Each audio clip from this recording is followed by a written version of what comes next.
بسم الله الرحمن الرحيم. لا أقسم بهذا البلد وأنت حل بهذا البلد ووالد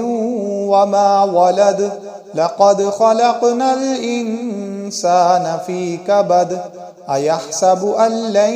يقدر عليه أحد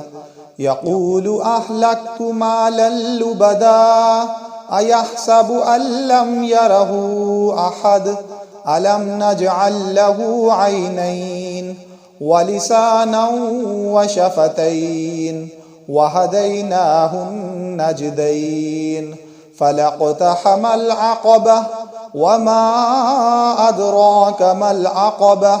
فك رقبة أو إطعام في يوم ذي مسغبة يتيما ذا مقربة أو مسكينا ذا متربة